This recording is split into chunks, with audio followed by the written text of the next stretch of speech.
What's going on, everybody? Welcome to HiBruiNation, the unofficial home of your Boston Bruins. I'm Goosey, and joined with me, as always, is the Chavo and Mr. Hadrick himself. We got a good show for you guys tonight. We're going to talk about Matthew Poitras finally getting the call up from Providence, the Stadium Series, just some news, our big bad Bruin, and some update on the Bruins week, in which they go 3-0-1 with a very unfortunate loss to Tampa Bay in the Stadium Series. But we will get to that. But without further ado, guys, say hi to the people. What's up, people? It's on site for Brandon Hagel. On Screw site. that guy. Yeah. Site people. Yeah. He just got greenlit. On site for Brandon Hagel. Yeah. Screw that guy. I know we're mainly family friendly. I'm not going to use too many swears or bad words, but yeah, that guy is a cheap piece of crap. He went right for Sway, got him in the nuts. He was complaining, bitching all game with his ugly ass face. I don't like him. That's it. That was kosher for family friendly. Hey, it could have been worse. Yeah, good way to keep there, Jack. Yeah. There's a lot more to that game. We'll unravel, but safe to say I'm not happy, listeners. I'm in a pretty bad mood as a Bruins fan. Jack is pissed. Yeah. Steve, pissed. Before Jack gets all emotional on us, why don't you tell us how you're feeling? Same. I mean, how can you for context, people? We're recording right after the Bruins Stadium Series. Which is why I'm so hot on Hagel, and I'm very, very emotional right now. And I don't know how you can look at that game and be super stoked, right? I feel like I wasted 3 hours of my life looking at Nickelodeon's version of Pirates of the Caribbean and wasted my time with country music stars listening to this stuff. I don't care if you like country, it's just not my thing. But I just feel like I wasted 3 hours of my life when I have other stuff going on to watch, and just be utterly disappointed and in the fashion that game happened. So I think we're all pretty hot and bothered here for context. You could say that. All right, so I guess that's the topic we'll start with. We'll start with the Stadium Series, but before we do that, we have some news, and most of the news is pretty obvious unless you've been living under a rock. Elias Lindholm, day-to-day, didn't travel with the team. Zaka, also day-to-day, did also not travel with the team. Sturm had said that he doesn't believe that their ability to play in the Olympics is necessarily jeopardized, but rumor had it today that they still haven't left home, so there's just still some questions there. Mind you, the players don't leave, I think, until the 5th, or maybe shortly thereafter, but, you keep an eye on that. And, of course, as we know, Matthew Poitras has been called up, and he's played 2 games so far with the big club. Likely going to go play his 3rd with Florida this coming Wednesday, but we'll talk about that, too, in a minute, because I have some thoughts and opinions on that as well. But let's start with the Tampa Bay Lightning Stadium Series game. That was the Bruins' only loss in the week. That was a that was a tough one to swallow. You blow a 4-goal lead. Bruins fans quick to blame the officiating. I'm gonna say this, and I'm gonna be very honest. Don't.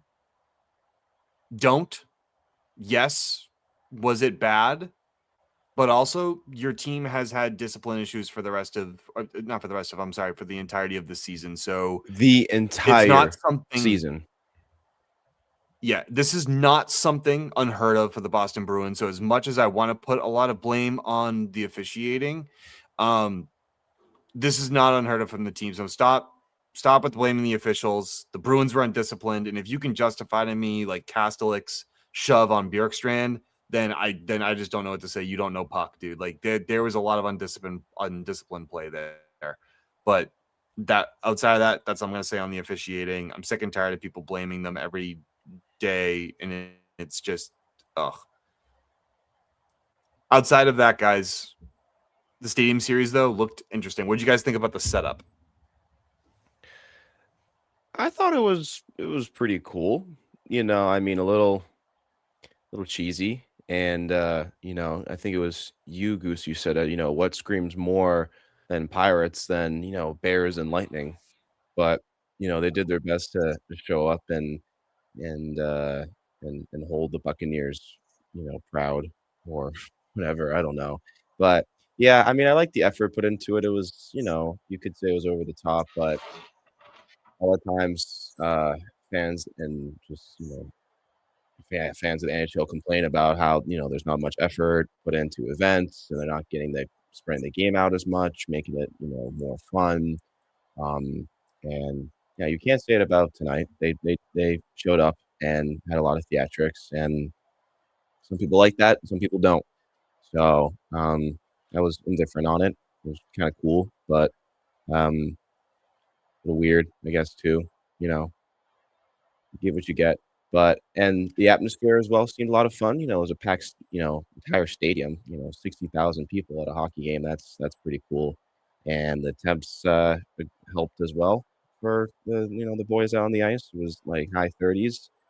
Apparently Tim McGraw can't handle that because he wears a full jacket and a hat and gloves. I know Steve loved that, but yeah, it looked like a fun event, and one of the better outdoor games as of late.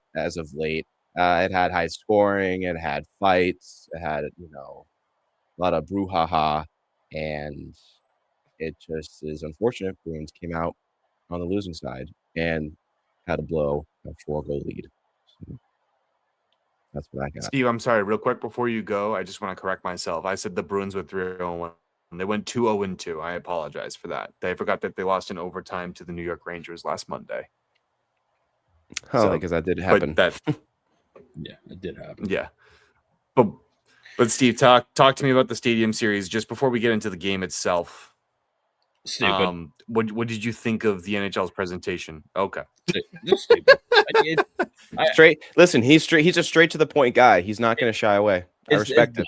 Listen, like it reminded me of like SpongeBob's. Like it threw up all over it. It's just like the cheesy like pirate map, like it on the turf with like surrounding the stadium, like the cheesy like actors that are like pirates. Like it was just cheesy. Like I think it was too over the top. And to be quite honest with you, I don't know about the listeners, but to me, like when I think of outdoor hockey, I don't think of Florida. I don't think of like Texas. Like I don't think of these things. Like straight up, like I think of pond hockey. Like that's it. Like outdoor. Like if you played as a kid, you probably played pond hockey once in a while, right? There's snow everywhere. It's snow's falling. You're shoveling it out. Like it doesn't scream outdoor hockey. I understand what the NHL is trying to do, spread the game, whatever. But sorry, you're in a hot weather climate close to the equator. It doesn't snow. Like hockey, the reason why I originated in Canada is because it's, I don't know, freezing cold for 6 or 7 months of the year, and it snows all the time. Like, sorry, like you're trying to change the fabric of the game, and it's just a waste of time. Like, I don't care like what all these fake Florida fans think, because again, your team has only been relevant for the past maybe, I don't know, 5 years, 10 years at most. Like I'm sorry, like these stupid stadium series that are like, oh, let's go to LA and grow the game and do it in Dodger Stadium, or let's do it in Arlington, Texas for the Dallas Stars. Like, okay, cool. Like, it's just dumb. Like, I'm sorry. Like, you're not a cold weather environment. Like hockey is a cold weather environment. It sucks to suck that you live in Florida. Go move to Canada. Go move to Michigan. Go move to, I don't know, Maine. Like it is what it is. It's just stupid. It's a waste of time. Like even with the Winter Classic being in Miami, Florida, like nothing screams, hockey like Miami, Florida, right? Like great. It's not just clubbing 24/7 and hot weather and all the other bullshit that goes around with it. It's just a waste of time. It's stupid. And you know what? The jerseys were ugly. I'm sorry. It's just so stupid. It was just dumb. I hate it. He doesn't stop. Listen, he needs snow. Wow. Steve needs snow. Dude, Steve, I think that's just you being salty that the Bruins lost 6-5 in the shootout. I mean, justifiably so. I mean, I was just as equally angry about that, I didn't even mention the score. It's not even about the score. It's just the presentation. But like, it's just like when I think of like great outdoor games, think the Buffalo game where it's snowing. I think of, the Michigan game where it was Toronto and Detroit snowing, packing the stadium with 100,000 plus. Like, that is outdoor hockey to me. Like, this stupid ass Florida weather. Like, no, it's not a vacation, dude. It's hockey season. It's February. It's February 1st, guys. Like, I think there's ways you could match those conditions and help grow the game at the same time. I think you could maybe have a game in Quebec. You could have a game in Montreal, like, the meccas of hockey, or you could Minnesota, good friend of ours.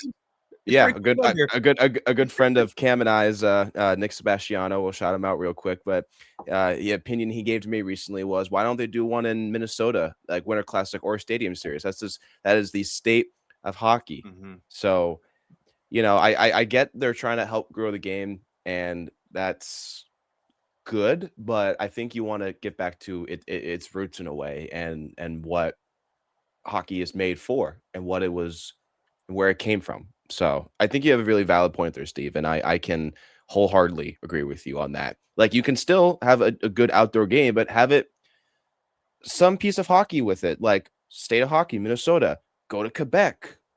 I don't know, build a nice, presentation there and have it be hockey related. I don't know. It is, the Pirates was definitely cheesy. I mean, again, I respect the effort that was put into it. I'm always one that, I take value in the production of something and the key parts that go into it. So, some of the theatrics were cool, but it didn't feel like it hit right, So, yeah, I get you. I'm right there with you, bud. I'm right there with you. I didn't hate it. I didn't hate the idea.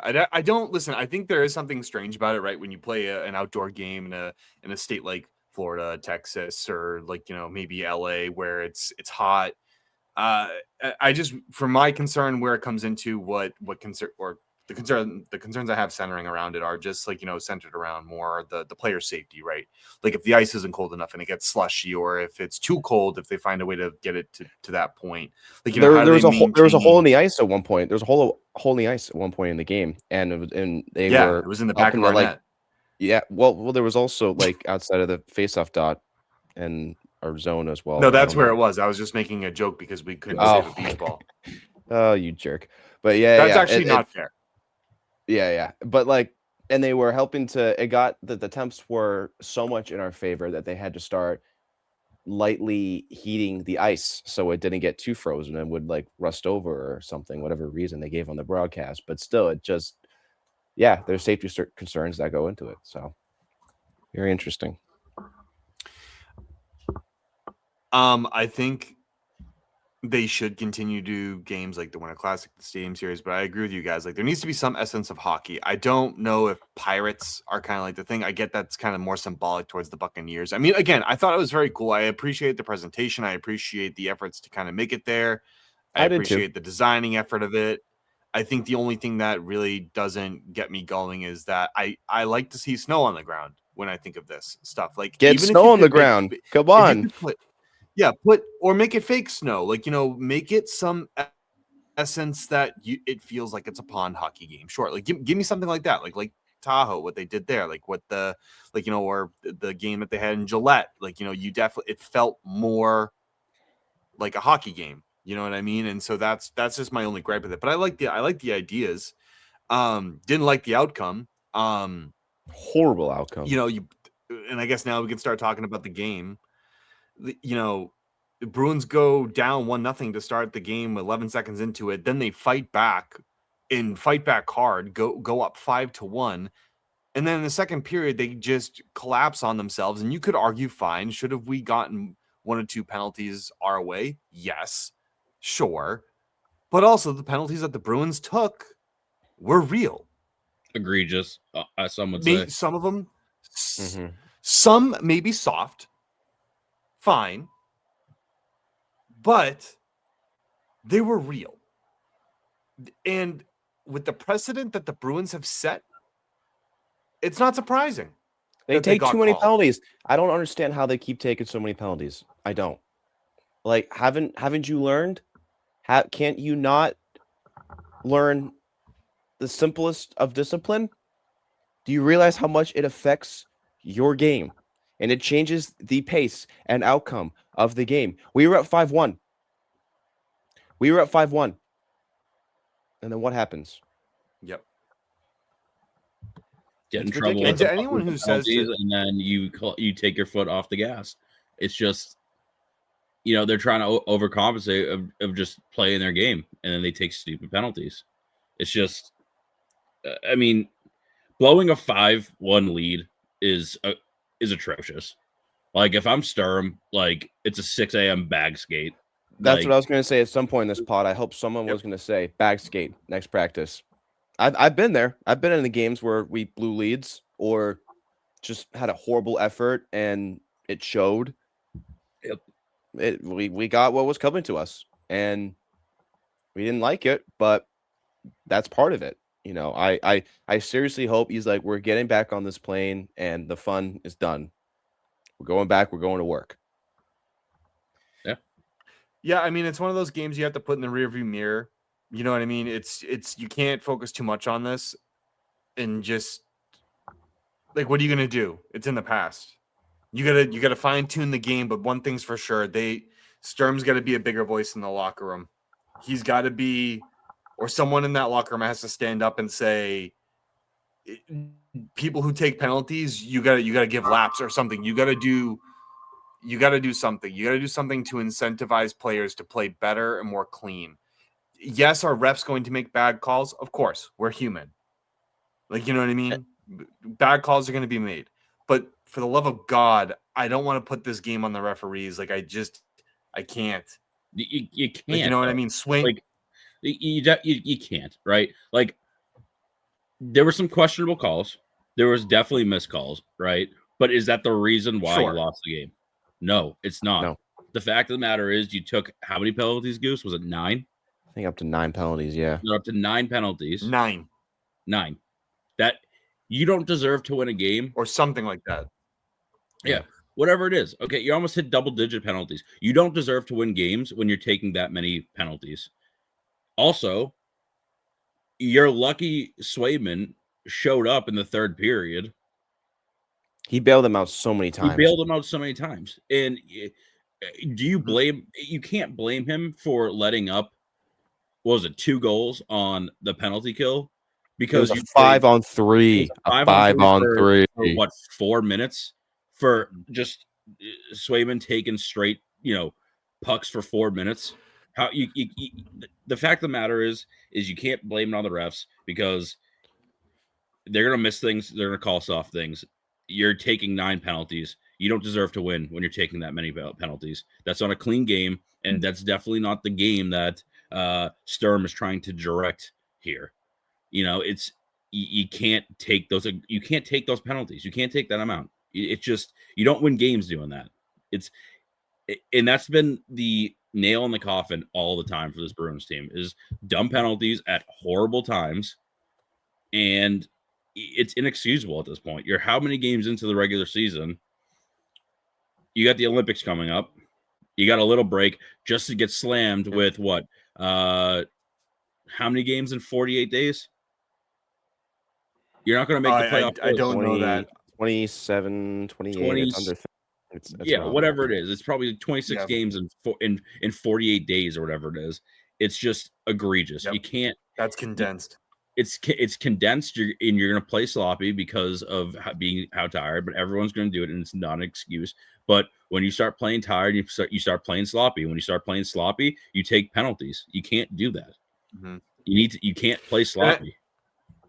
And I want to correct myself again. I'm sorry. I said 9. It was 8. They took 8 penalties in the second period. You're not winning a game when you take 8 penalties in the second period. And yes, you can say some of them were soft.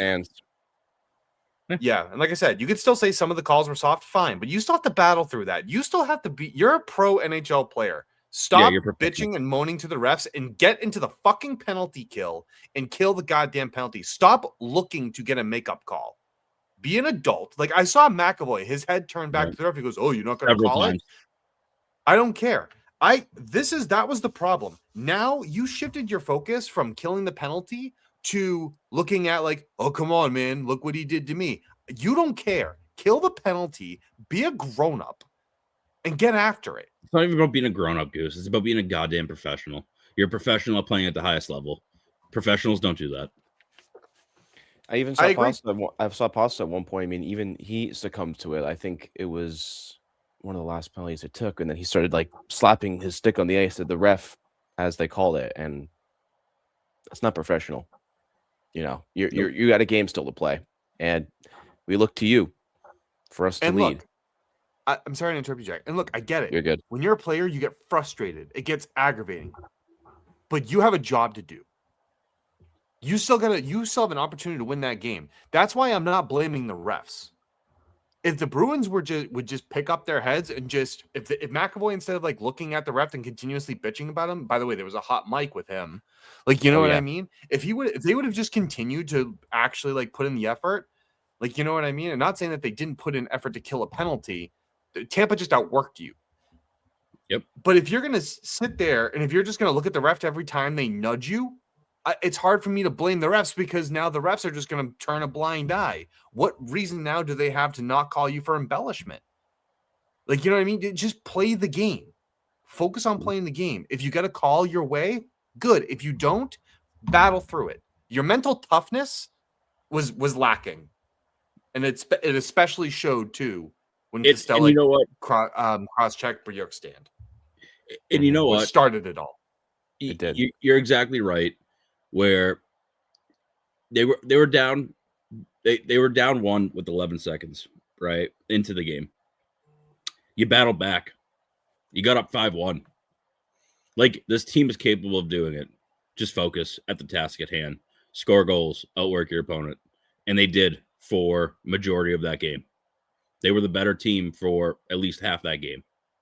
The first half of that game, they were the better team. They were outworking, and then stupid things happened. And you know what? I'm not even going to blame Swayman, but it just seemed like after the Costello penalty and then the goalie fight, it just kind of went all downhill for the Bruins. It just seems like all the dominoes fell. But it seems like that was a turning point in that game where it just started falling apart. And it's like you need to have some mental toughness. And you need to just be a professional and play the damn game. Just straight up. You guys are capable of battling. Before all the penalties, the Bruins were out shooting them 20-8. Yep. After that, we were outworking them. Yep. At the end of the game, Tampa ended up out shooting Boston 46-35.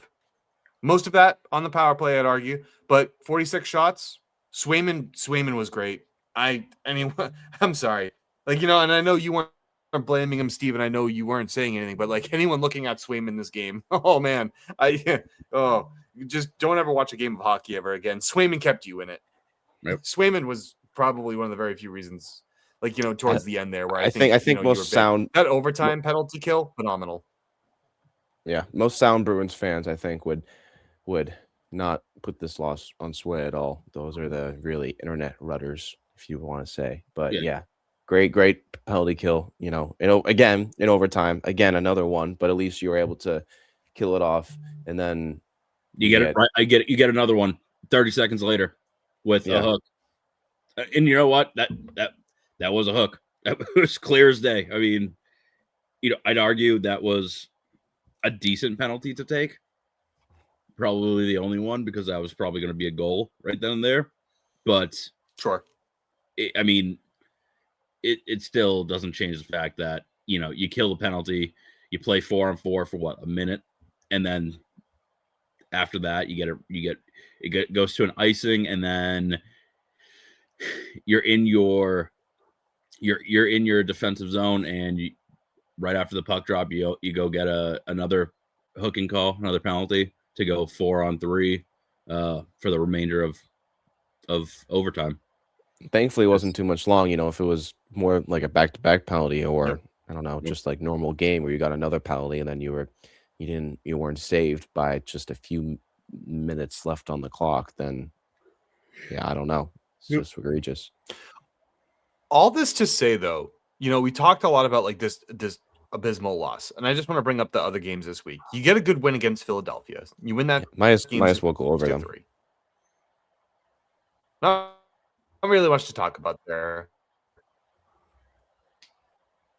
No, I think like Philadelphia, good game, good team win. You'd win that game 6-3. Philly just didn't want to show up and play until the last like 2 minutes of the game. Yeah, you're not wrong. And I mean, Nashville, a little bit more of it. That was the second that. New York, surprised, but you know what? I'm not surprised that I'm sorry. That's like an oxymoron. Not a surprise, but a surprise. Cammy,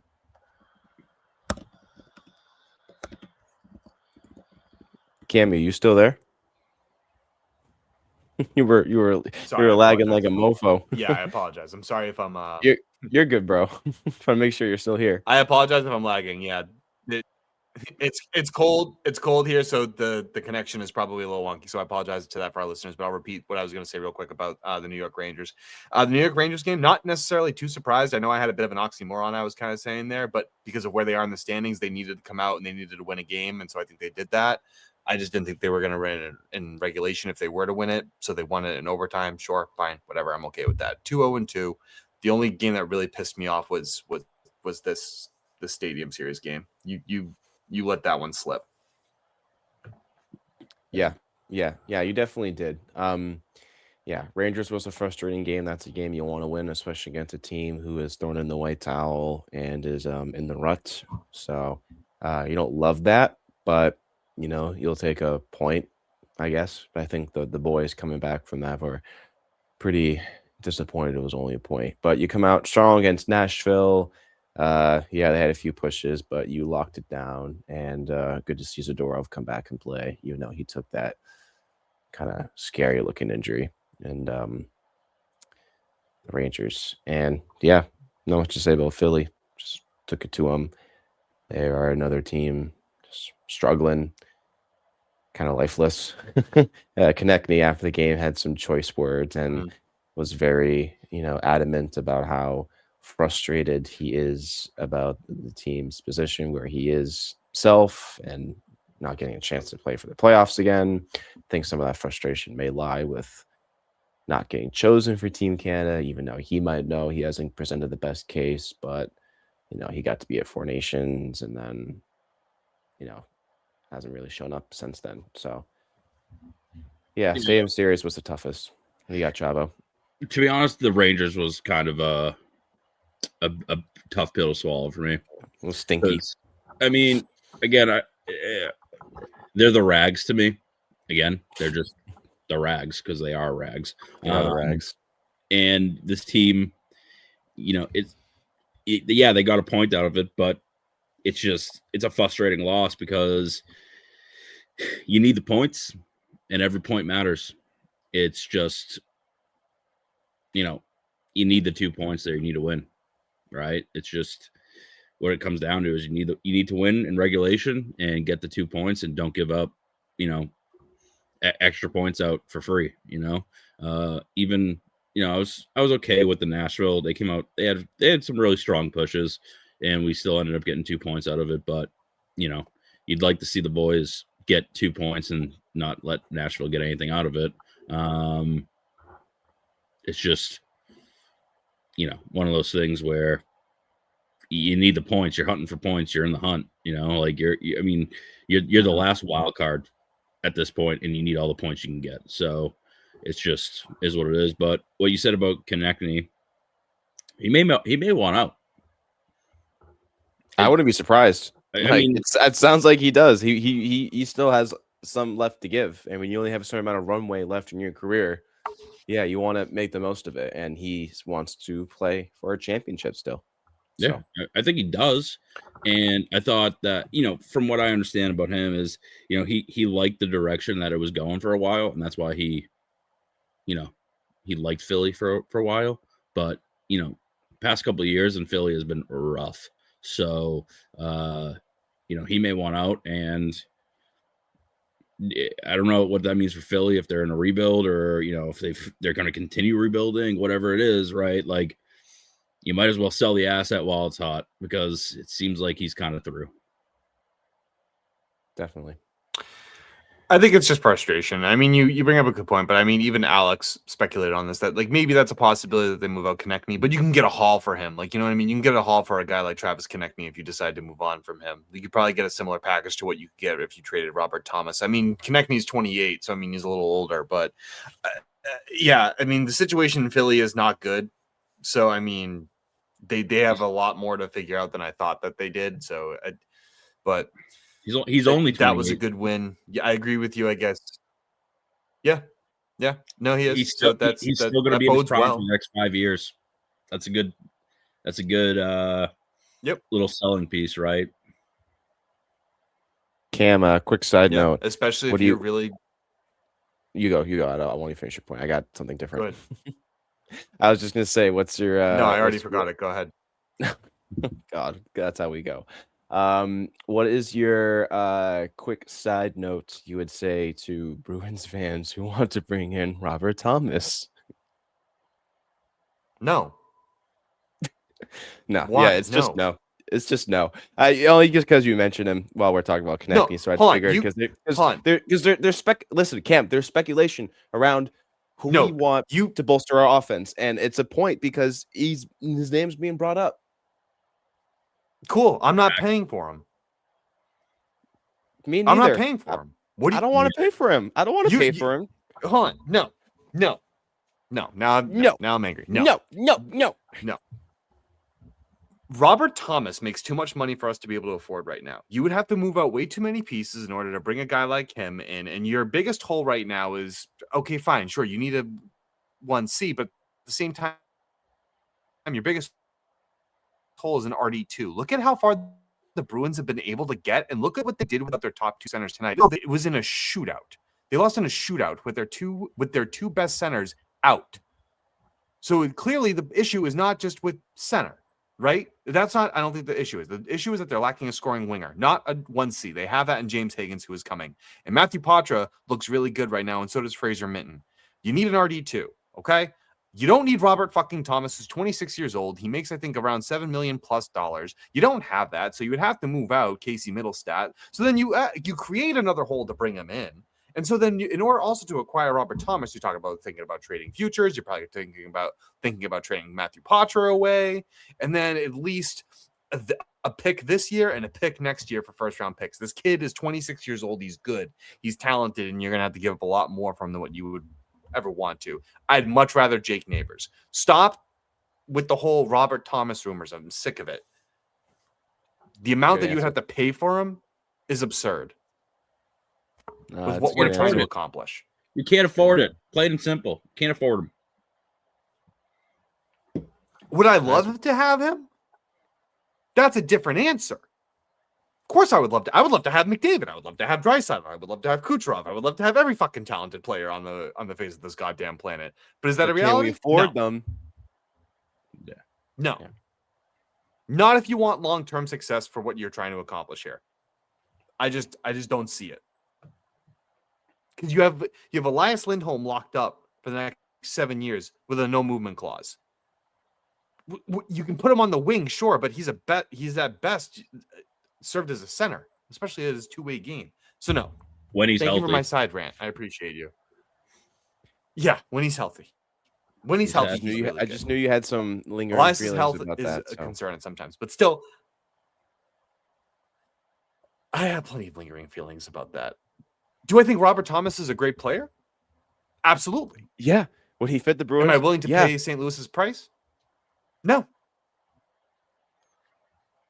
Strategically, it makes no sense. Would he fit the Bruins? Yeah. Guys, it would make no sense, though. Like, you got Higgins on the way. You got Zacha. You got Lindholm. Like, we have so many centers right now where we don't need to add another center. Like, logically speaking. Like, just put a little thought into these things where it's like we are oversaturated at center. We've said it time and time again. We don't need another center. It's a good problem to have. But Steve, you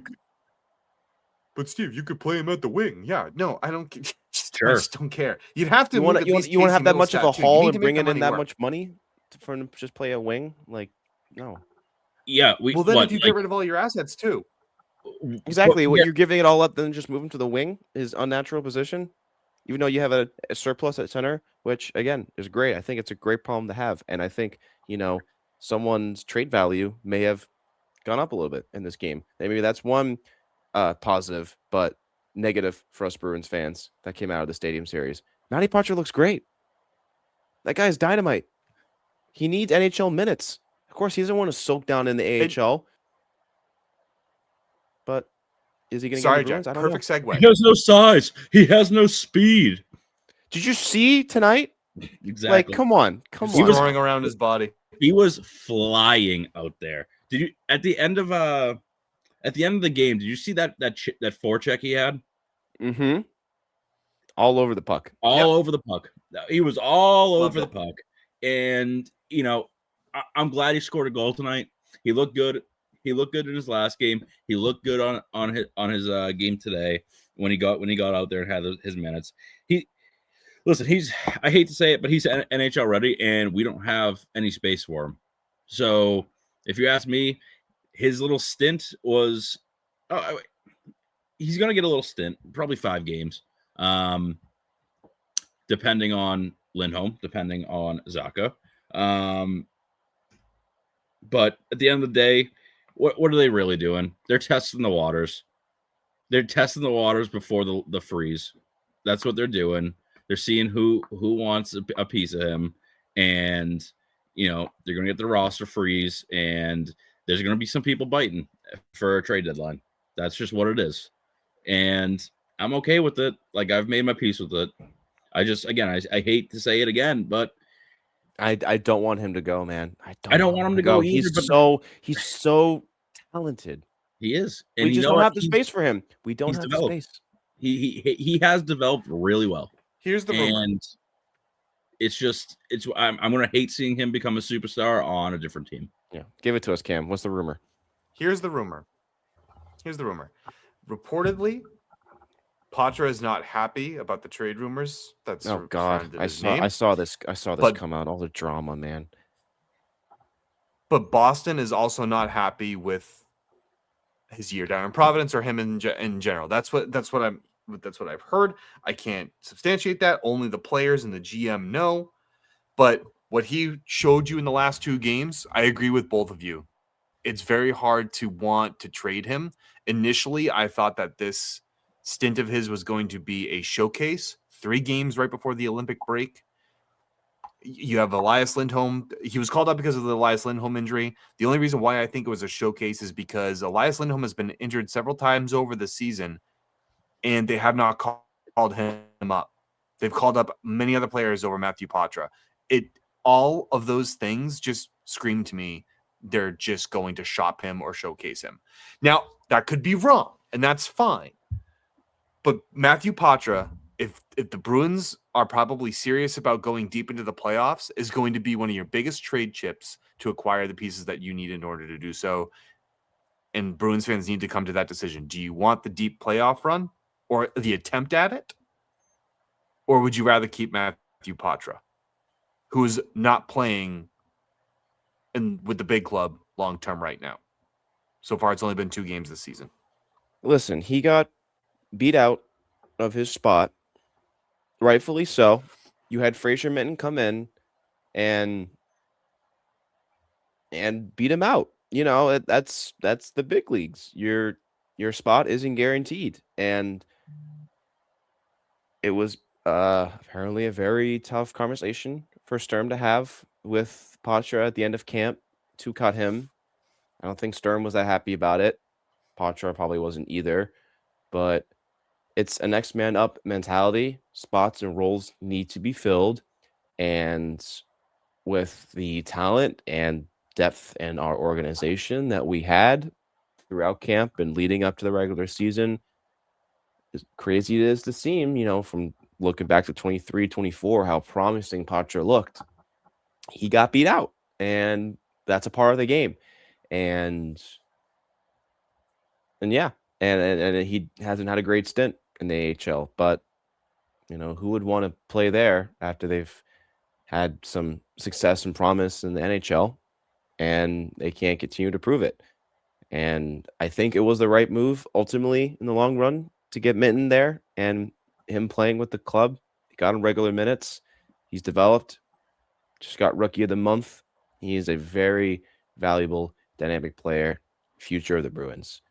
And I want Poitras to be as well. But again, you pose a very good thing, Cam. Do you want to consider a deep playoff run with moves you can make with trade chips from the value of players like Poitras, or do you just keep him?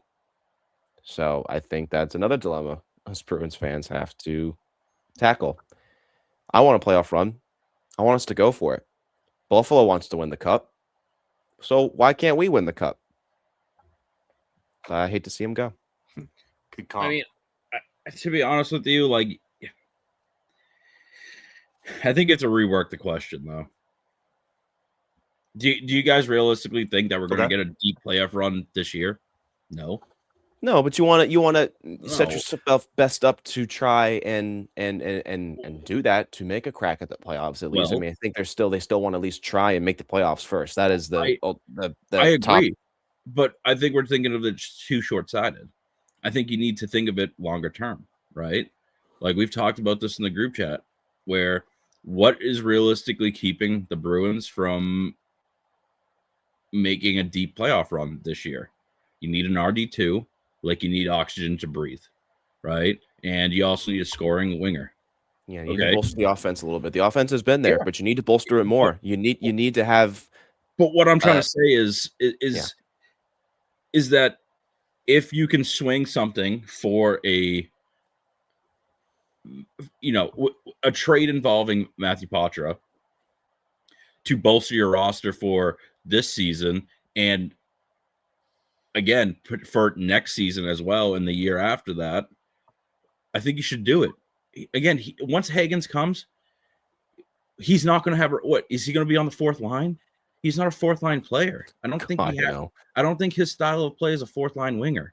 That's just what it is. Like people need to seriously start considering that we have trade assets that are being showcased, in my opinion, and we need to capitalize on that so we can get a scoring winger, or for the next 2 to 3 years, or we package him in a scenario for a RD2 to bolster your defense, and then address something in the offseason, right? Like there's things where you need to think of the long game as well, not just for this season. I don't think it's fair that, again, if they play the way they did tonight, they're not making it deep in the playoffs. They're a first round exit. I'm sorry. Like they don't have the mental toughness to last in a playoff run. They don't have the defense for it. With all those penalties, you think that, the top 16 teams in the NHL in a playoff, in a playoff race are gonna not make you pay when you take 8 penalties in the game? You kidding me? That's people need to be realistic. He's not gonna play here. He's gonna be a wasted asset, and you're not gonna get anything out of him if you let him sit for too long. It's gonna suck as a Bruins fan, and I'm a huge Matty Poitras fan. Huge. I want this kid to succeed. I think he's gonna be great, but he's not gonna be on this team. Higgins eventually is going to be your number one center. Then you got Zacha, and then you got Lindholm when he's healthy. That's 3 centers right there. Which by the time he's healthy, he might end up becoming a third line center, Lindholm. Exactly. I'd actually argue Minton might have the potential to reach that 2C spot within a couple of years. He's only 21, guys. So, I mean, just the way he's playing right now, and look at the way he's played with just like, give him some talent around him. Yeah, like he's good. Thank you for solidifying my argument here. Right, you have all these guys that are in the pipeline or roughly being exposed or already on the team. Yeah, I agree, Steve, and I think we have to definitely reel back our expectations a little bit. Like, obviously, yeah, I mean, you'd want to make a nice run, and you want to go for it, but the mental toughness and discipline isn't there. You need to clean up your act. You need to just be better on that front before going into the playoffs, or before you seriously consider making around the playoffs. So it's gonna suck to see him go, but you need to work with who you have right now. So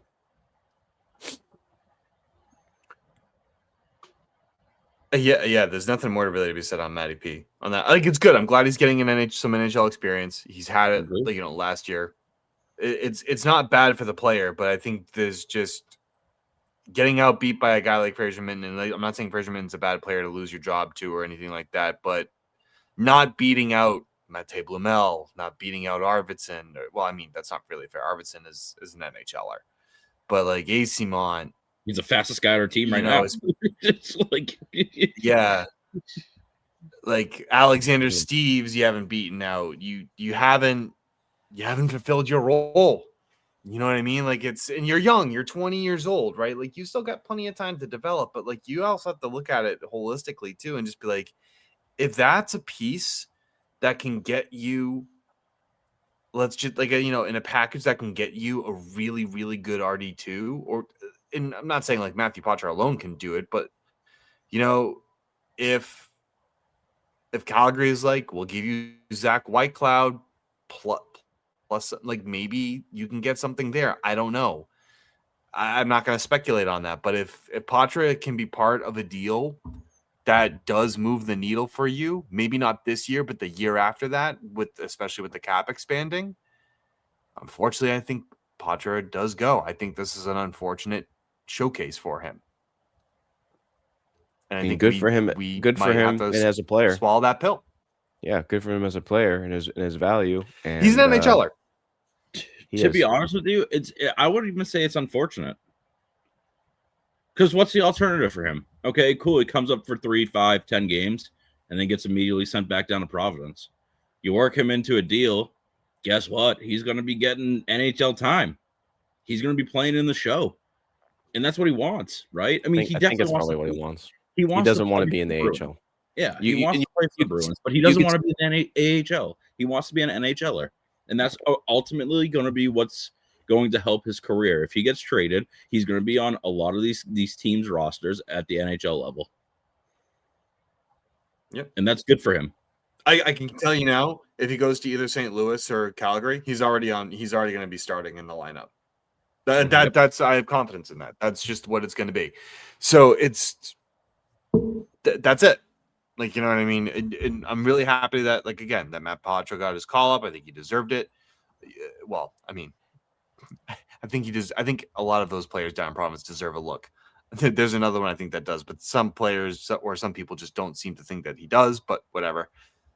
He's another player that I think if we get rid of, he might turn into a good third line scoring winger. So I'm going to leave it there. I'm not going to mention names Lysell. Mm-hmm. But I thought you were going to say Merkulov too. Merkulov, he's been like, no one's going to want him.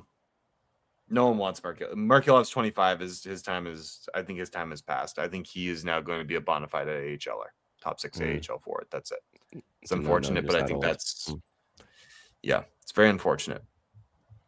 But that is that. And guys, that will do it for most of our main topics today. Let's get into the Big Bad Bruin, because if I have to think about or even contemplate the Stadium Series one more second, I'm gonna go crazy. But before we actually do the Big Bad Bruin, guys, I'm gonna mention to all the fans that are listening, we're gonna do another episode of HiBruiNation before we break for the Winter Olympics. And then we might have one episode during the Winter Olympics. We will just release that as normal as we do, if we decide to do it. Other than that, we'll just be taking a 2-week break to enjoy some time with our loved ones. And we hope you guys do the same. But Wednesday night after the Florida Panthers game, we will be doing a quick recording just to address that and some of our takes as we head into the Olympic break. But without further ado, let's go to the Big Bad Bruin. Who wants to lead this off? Anybody? Bueller. I guess I'll give it a shot. I know that Bruin and Panthers game is going to be rather interesting, I bet. So we'll have good things to talk about there, and the state that the Florida Panthers are in, which is not a good one. Anyways, Mr. Fraser Minton, I've picked him before very recently, and I'm just going to pick him again. But, I don't want to beat the dead horse per se, or, do the same pick over and over. But it's rightfully so. Guy was named Rookie of the Month he has, again, he's fully come into his own. He has impressed the not only Bruins nation, but the league as a whole. Everyone is catching on to him. It, especially Toronto. Thank you, by the way. 8 goals, 6 assists for 14 points in 16 games. I believe that's the stat line. Forgive me if I'm wrong.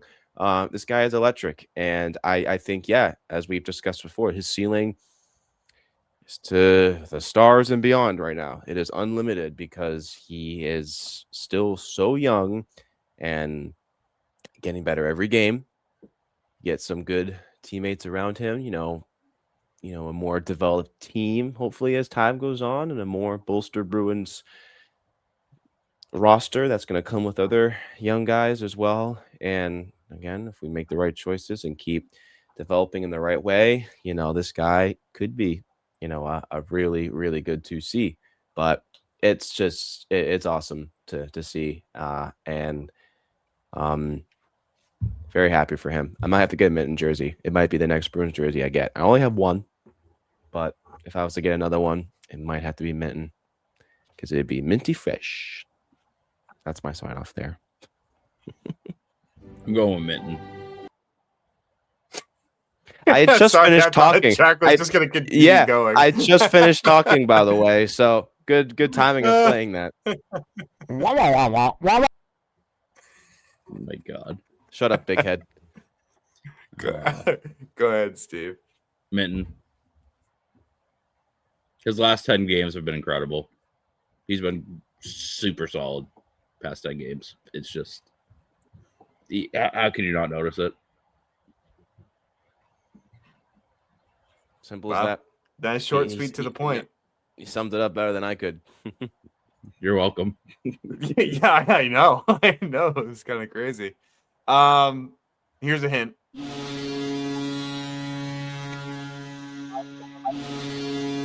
Than when we started. We'll get us going. For all the reasons that everyone just mentioned. The kid is just crazy. 9 points in his last 10 games, excluding the Stadium Series game. Rookie of the month in January, just impressive. The kid has it.